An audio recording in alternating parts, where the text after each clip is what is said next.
Guys ಎಲ್ರಿಗೂ ನಮಸ್ಕಾರ. Almost ನಾನು ಒಂದು ಲಾಸ್ಟ್ 10 days ಇಂದ ರಾಯರ್ ಬಗ್ಗೆ ವಿಡಿಯೋ ಮಾಡಿ ಮಾಡಿ ಈಗ ಮಂತ್ರಾಲಯಕ್ಕೆ ಹೋಗ್ತಾ ಇದ್ದೀನಿ. ಸೊ ನಾನು ಮತ್ತೆ ನನ್ನ ಫ್ರೆಂಡ್ ಇಬ್ರು ಅಷ್ಟೇ ಮಂತ್ರಾಲಯಕ್ಕೆ ಹೋಗೋಣ ಅಂದ್ಬಿಟ್ಟು ಬಂದರೆ ಹೀಗೆ ನನಗೊಂದು ಚಿಕ್ಕದಾಗಿ ಎಕ್ಸ್ಪೀರಿಯನ್ಸ್ ಆಯಿತು. ಸೊ ಬೆಳಗ್ಗೆಯಿಂದ ನನ್ನ ಫುಲ್ಲು ಎಲ್ಲ ಲೇಟು, ಅಮೌಂಟ್ ಖಾಲಿ.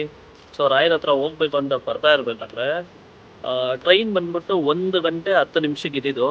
ಸೊ ನಾವು ಆಲ್ಮೋಸ್ಟ್ 12:40 ಬಂದ್ಬಿಟ್ಟು ನಮ್ಮ ಮನೆ ಹತ್ರನೇ ಆಗ್ಬಿಡ್ತು. ಇನ್ನೇನು ಅರ್ಜೆಂಟಾಗಿ ಹೋದ್ರೆ ಸಿಕ್ಕಲ್ಲ ಅನ್ನೋ ಥರ ಒಂದು ಡೌಟ್ ಆಗ್ಬಿಟ್ಟಿತ್ತು.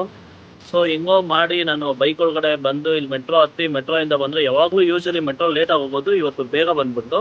ಆ್ಯಂಡ್ ಇನ್ನೇನು ನಾವು ಅಲ್ಲಿ ಒಂದು ಕೇರ್ ಫ್ರಮ್ ರೈಲ್ವೆ ಸ್ಟೇಷನ್ಗಿಂತ 2 ಸ್ಟಾಪ್ ಮುಂಚೆನೇ ನಾವು ಆ್ಯಪ್ ಒಳಗಡೆ where is my train app ಒಳಗಡೆ ಓಪನ್ ಮಾಡಿದ ತಕ್ಷಣ ಅಲ್ಲಿ ಆಲ್ರೆಡಿ ರೀಚ್ ಆಗ್ಬಿಟ್ಟಿದೆ. ಅದು ಸ್ಟಾಪ್ ಬಂದ್ಬಿಟ್ಟು 2 ನಿಮಿಷ ಇದ್ದಿದ್ದು.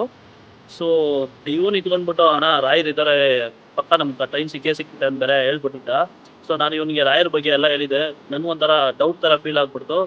ಇನ್ನೇನು ಇನ್ನು 2 ನಿಮಿಷ ಸ್ಟಾಪ್ ಇದೆ, ಹೆಂಗೆ ಇವನು ಬೇರೆ ಈ ಥರ ಹೇಳ್ಬಿಟ್ಟವನೇ, ಏನು ಮಾಡೋದು ಅಂದ್ಕೊಂಡು ರಾಯರೇ ಟ್ರೈನ್ ಸಿಕ್ಕಾಗ ಮಾಡಪ್ಪ ಅಂದ್ಕೊಂಡಿದ್ದೆ. ಸೊ ಅದಾಗಿ ನಾವು ಇಬ್ಬರು ಇನ್ನೇನು ಈ ಸ್ಟಾಪ್ ಆಗಿ ಕೇರ್ ಫ್ರಮ್ ಹತ್ರ ಇಳಿದ್ರೆ ಟ್ರೈನ್ ಆ್ಯಪ್ ಒಳಗಡೆ ತೋರಿಸಿದ್ದು ಇನ್ನೂ ಟ್ರೈನೇ ಬಂದಿದ್ದಿಲ್ಲ. ಇಳಿದ್ಬಿಟ್ಟು ನಾವು ಓಡಿದ್ರೆ ಅಷ್ಟು ಬೇಗ ಟ್ರೈನ್ ಬಂತು. ಯೂಶಲಿ ಯಾವಾಗಲೂ 2 ನಿಮಿಷ ನಿಲ್ಲಿಸ್ತಾ ಇದ್ದಿದ್ದು, ಇವತ್ತು ಒಂದು 10 ಮಿನಿಟ್ಸ್ ನಿಲ್ಲಿಸ್ಬಿಟ್ಟಿದೆ. ನಾವು ಬಂದು ಟ್ರೈನ್ ಒಳಗಡೆ ಹತ್ಬಿಟ್ಟು ಆಮೇಲೆ ಓಡೋಗಿ ಟಿಕೆಟ್ ತೊಗೊಂಬಂದು ಈಗ ಹೋಗ್ತಾ ಇದ್ರಿ. ಇಲ್ಲೇ ಒಂಥರ ನನಗೆ ಎಕ್ಸ್ಪೀರಿಯನ್ಸ್ ಆಗೋಯ್ತು. ಅವ್ನ ಬೈಯಿಂದನೇ ಬಂತು, ಅಣ್ಣ ನಿಜವಲ್ಲ ರಾಯರ್ ಇದ್ದಾರೆ ಅಣ್ಣ, ಇಲ್ಲೇ ನನಗೆ ಒಂಥರ ಫೀಲ್ ಆಯಿತು ಅಂತೆಲ್ಲ. ಸೊ ಅದಕ್ಕೋಸ್ಕರ ವೀಡಿಯೋ ಮಾಡ್ತೀನಿ ನೋಡಿ. ಇಲ್ಲ ನಾವು ಹೋಗ್ತಾ ಇದ್ರಿ ಇನ್ನೊಂದು 3-4 ಅವರ್ಸ್ ಒಳಗಡೆ ಆಲ್ಮೋಸ್ಟ್ ನಾವು ಇನ್ನೂ ಒಂದು ಅರೌಂಡ್ 8 o'clock ಒಳಗಡೆ ನಾವು ಮಂತ್ರಾಲಯ ಸ್ಟೇಷನ್ಗೆ ಹೋಗ್ತೀವಿ, ರೈಲ್ವೆ ಸ್ಟೇಷನ್ ಹತ್ರ. Thank you.